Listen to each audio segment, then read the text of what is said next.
Mr. Barrett, go ahead. Sir, has the RCMP contacted you regarding Justin Trudeau's role in the SNC-Lavalin scandal? His response was not audible. Yeah. Mr. Wernick, sorry, you're going to have to hit unmute. There you go. Oh, sorry. The usual Zoom mute, unmute. Sorry, I did hear the question, sir. No, they have not. But you were interviewed for the Ethics Commissioner's report, the Trudeau 2 report on the SNC-Lavalin scandal. Is that correct? Yes, I retired in April of 2019, Easter weekend. I was interviewed one time by the commissioner in the preparation of the report. I was interviewed by the RCMP that summer about the lobbying activities of principals of SNC-Lavalin. And did you have any further contact with the RCMP following, with respect to SNC-Lavalin, following that interview in 2019? Never prior and never after. Did the RCMP ask you about, did they ask you any questions dealing with Justin Trudeau? That was 5 years ago. I do not remember the flow of the interview. We basically went over the material, which you will see in the Commissioner's report. You don't remember if the Prime Minister's name was said by the RCMP? I can tell you, I've as part of complaints that I filed with the RCMP, have been interviewed by them, and it was years ago. I remember very distinctly how that interview went, and I certainly would remember if the Prime Minister's name was mentioned. It was, I can tell you, in my case. Was the Prime Minister's name mentioned? Was a question asked of you about Prime Minister Justin Trudeau when you were questioned by the RCMP? The interview took the form of going through the chronology of events, who met with whom, who spoke with whom, communicated with whom, and so on. And so, yes, the role of the Prime Minister came up because I was in contact with the Prime Minister during that period. I was clerk. The question of obstruction of justice, which is a criminal offense, was raised with respect to the Prime Minister's involvement in the SNC-Lavalin scandal. This is, of course, events in which you were involved. Most Canadians would have expected that you would have been interviewed on that subject. Do you think you should have been interviewed in the RCMP's pursuits with respect to obstruction of justice concerns or allegations about Prime Minister Justin Trudeau? I have no view on that, Mr. Cooper. It's up to the police who they decide to interview. Thank you very much. My esteemed colleague, Mr. Cooper, will have questions for you later.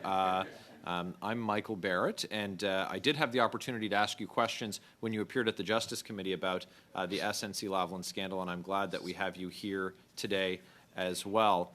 Do you have any view on who the RCMP should have interviewed? We have a list of who the RCMP, or excuse me, who the Ethics Commissioner interviewed. We know who the RCMP interviewed, but those lists aren't the same.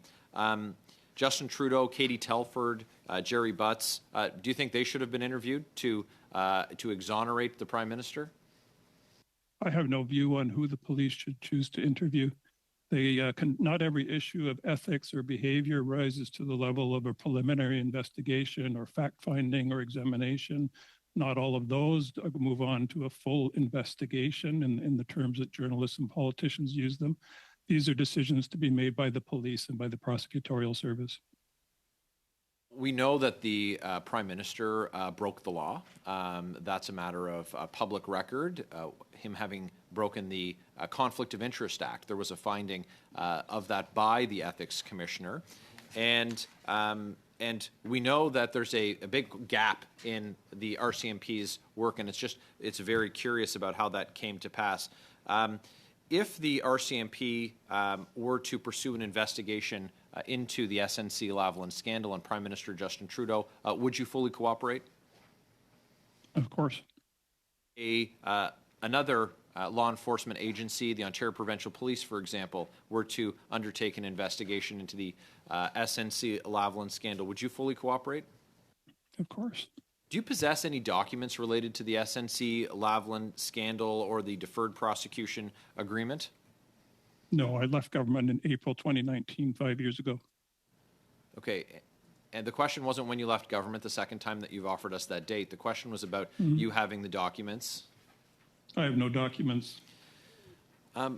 Why did Justin Trudeau go to such great lengths to pursue a deferred prosecution agreement for his friends at SNC-Lavalin? I have nothing to add to my testimony at the Justice Committee 5 years ago.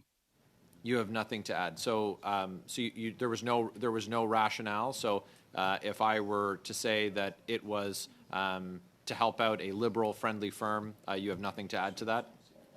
I gave my testimony at 2 meetings of the Justice Committee 2 parliaments ago, and that's my account of events.